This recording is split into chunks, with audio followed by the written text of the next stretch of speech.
Timnas Indonesia meraih hasil imbang pada laga semifinal leg pertama Piala AFF 2020 melawan tuan rumah Singapura di National Stadium. Pada laga itu pelatih Timnas Indonesia Sinteyong melakukan 5 pergantian pemain memaksimalkan jatah yang ada. Adapun para pemain pengganti yang dimasukkan adalah Elkan Baggett, Ezra Walian, Evan Dimas, Hanis Sagara, dan Yabes Roni. Menit pergantian pun bervariasi mulai awal babak kedua, pertengahan, hingga injury time. Berikut ulasan peran para pemain pengganti yang dimasukkan Sinteyong. Elkan Baggett, bek tengah ini masuk jadi pemain pengganti pada kesempatan pertama menggantikan Rizky Ridho.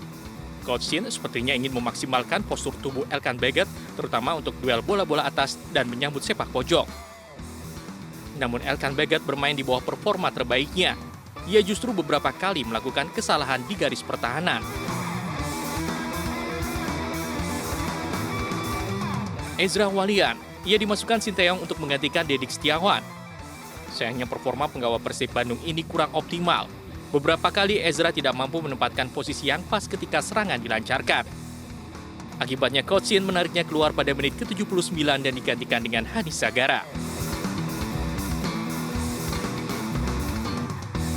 Evan Dimas, dalam beberapa pertandingan terakhir di Piala AFF 2020, Evan Dimas baru dimainkan pada pertengahan babak kedua.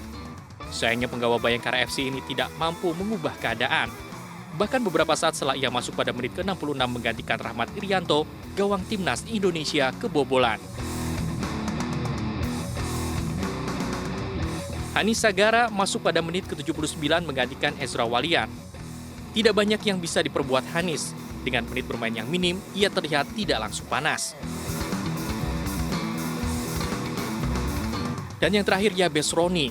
Sulit untuk menilai penampilan Yabes Roni dalam pertandingan leg pertama melawan Singapura sebab ia baru masuk saat injury time selama 3 menit. Pemain Bali United ini masuk menggantikan Irfan Jaya di posisi penyerang sayap. Yabes Roni malah nyaris belum menyentuh bola dengan nyaman karena waktu pertandingan keburu habis.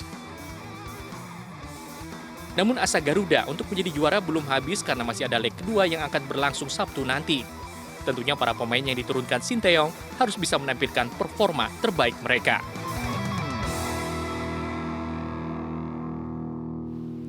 Wasit pada Piala AFF 2020 lagi-lagi menjadi pembicaraan hangat.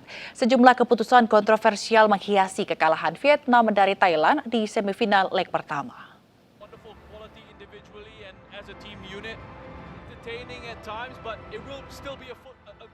Vietnam kalah 0-2 dalam laga yang berlangsung di National Stadium Singapura Kamis malam. 2 gol kemenangan Thailand dicetak Chanatip Songkrasin di menit ke-14 dan 23. Sepanjang 90 menit plus injury time, ada sejumlah keputusan dari wasit Saud Ali Al-Atba yang diprotes oleh Vietnam. Salah satunya ialah saat kiper Thailand Chatchai Butprom melanggar keras bomber Vietnam Van Toan saat kondisi sudah berhadapan 1 lawan 1. Merujuk pada peraturan, sejatinya hal itu bisa menyebabkan pemain yang melanggar diberikan kartu merah langsung. Namun wasit Al-Atba hanya menghadiahi kartu kuning kepada Chatchai setelah insiden itu.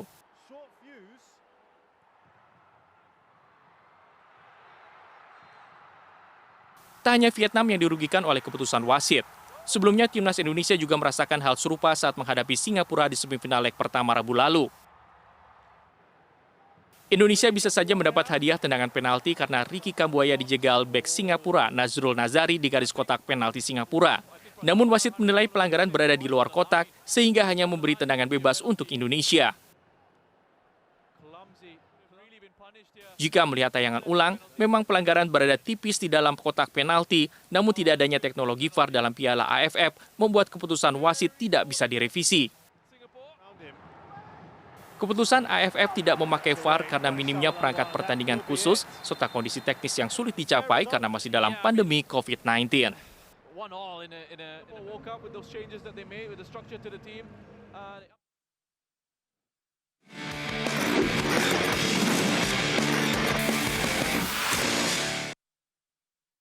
Pemirsa, yuk dukung desain besar olahraga nasional cetak juara. Kita ke informasi selanjutnya, di mana ini 1 hari sebelum perayaan Hari Natal, penumpang di stasiun Pasar Senen mulai meningkat. Meski peningkatan penumpang masih terbilang normal, terdapat kenaikan 27% dibanding periode bulan November 2021.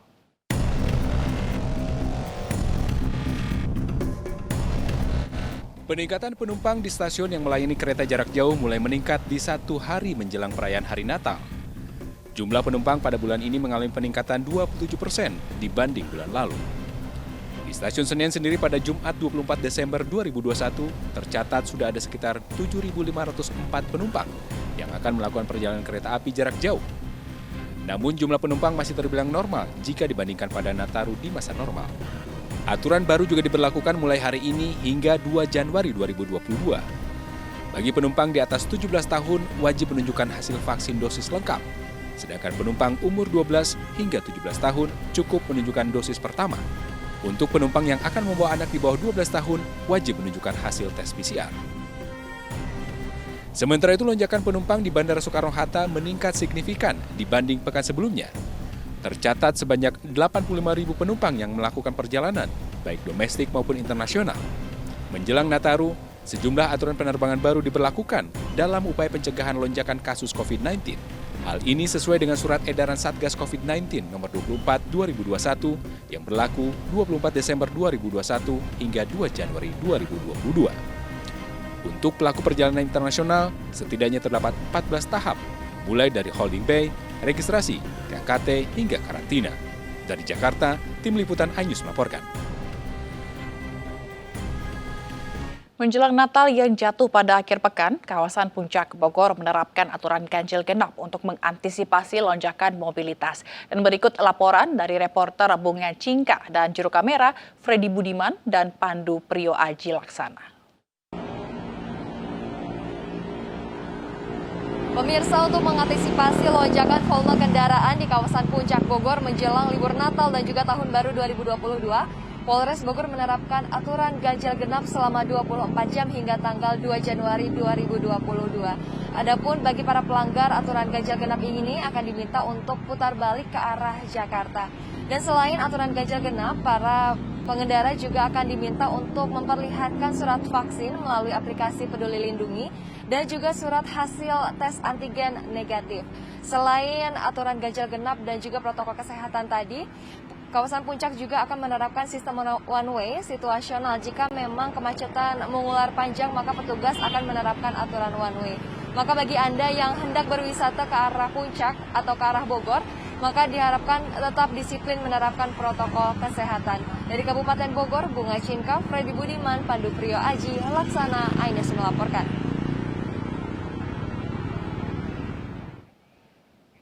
Sementara ribuan kendaraan dari Jakarta malam ini terus mengalir di ruas tol Cipali, Kabupaten Cirebon, Jawa Barat. Guna menghindari antrian panjang di eksit tol Palimanan, pihak pengelola membuka 11 loket transaksi.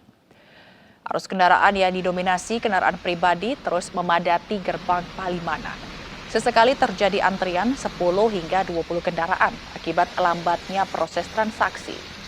Pengelola tol yang berkoordinasi dengan petugas kepolisian membuka 11 loket transaksi dengan memprioritaskan arus kendaraan dari ibu kota menuju Jawa Tengah.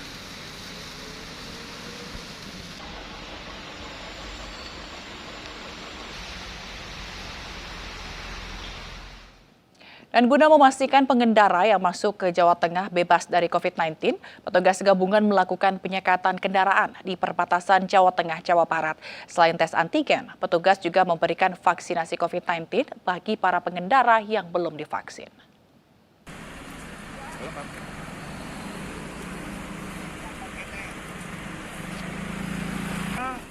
Kendaraan yang masuk wilayah Jawa Tengah melalui jalur selatan diberhentikan petugas gabungan TNI Polri, Dinas Perhubungan, dan Dinas Kesehatan Kabupaten Cilacap, Jawa Tengah. Pemeriksaan mulai dari kartu identitas hingga sertifikat vaksin COVID-19. Jika didapati belum divaksin, akan langsung diberikan vaksinasi di tempat. Di samping itu, pemeriksaan antigen juga dilakukan secara acak kepada pendatang yang berasal dari kota-kota besar.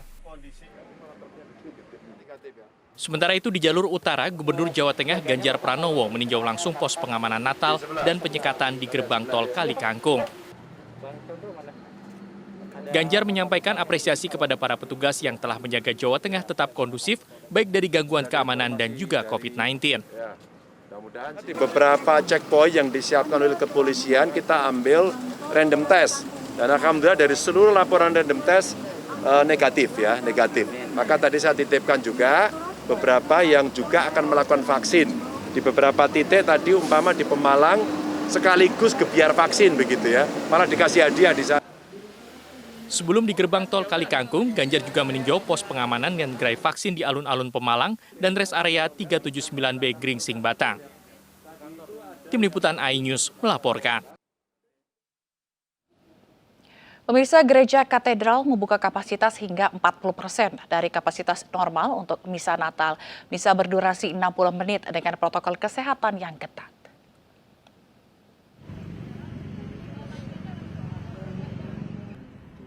Kapasitas Gereja Katedral di Misa Natal 2021 ini sebanyak 650 kursi atau sebanyak 40% dari kapasitas gereja.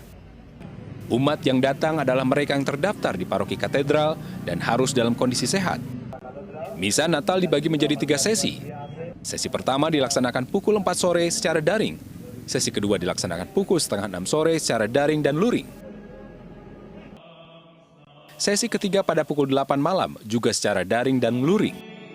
Umat yang ingin mengikuti Misa Natal secara luring atau langsung di katedral harus mendaftar terlebih dahulu melalui website Bela Rasa yang disediakan oleh Keuskupan Agung Jakarta.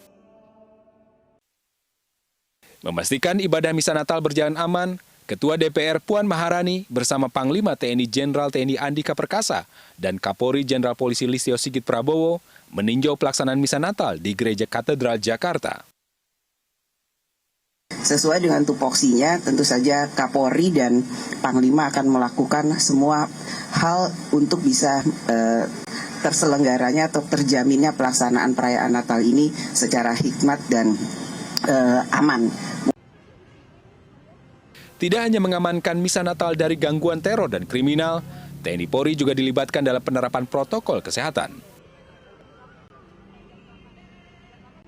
Memonitor dan melihat bagaimana pelaksanaan kami dalam hal menyelenggarakan rangkaian prokes, mulai dari proses masuk, kemudian penggunaan aplikasi Peduli Lindungi, sampai dengan pengaturan kegiatan di dalam gereja sebagaimana diatur bahwa saat ini dilaksanakan dengan kapasitas 50% dan sisanya dilaksanakan secara virtual. Dalam hal pengamanan perayaan Natal ini kan Kapolri sebagai penanggung jawab, dan di seluruh wilayah Indonesia permintaan bantuan pengamanan sudah dilakukan bervariasi, tapi secara total TNI mengerahkan hari ini 10.657 personil. Ini bervariasi, dan dari variasi itu kelihatannya mungkin menggambarkan kebutuhan ya. Keuskupan Agung Jakarta mengangkat tema Natal 2021 adalah Cinta Kasih Kristus Menggerakkan Persaudaraan. Dengan harapan menggerakkan umat Kristiani yang merayakan Natal terus merawat persaudaraan. Dari Jakarta, Nata Arman, Heru Tri, Abdul Rashid, iNews melaporkan. Ribuan umat Kristiani di Sulawesi Utara mengikuti misa malam Natal di berbagai gereja Jumat malam. Untuk kelancaran misa, pengamanan ketat diberlakukan termasuk di wilayah lain di Indonesia.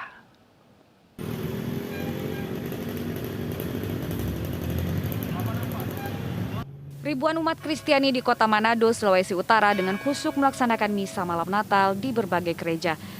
Salah satunya misa malam Natal di Gereja Katedral Hati Tersuci Maria yang bertema merayakan Natal dengan kesederhanaan, membawa kedamaian.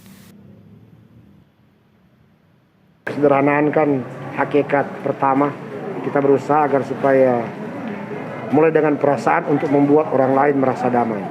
Dan itulah kesederhanaan sebenarnya.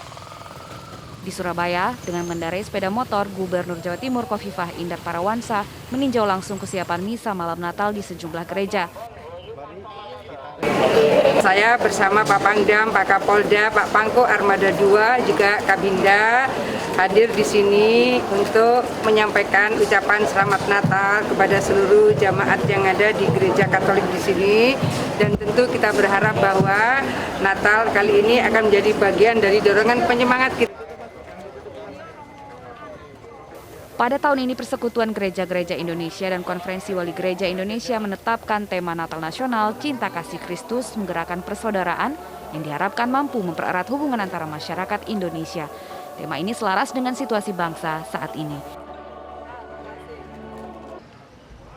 Di Manado dan Surabaya, Jeffrey Langi, Rahmat Ilyasan, iNews melaporkan.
Puluhan santri pondok pesantren di Brebes keracunan makanan. Informasi selengkapnya sesaat lagi.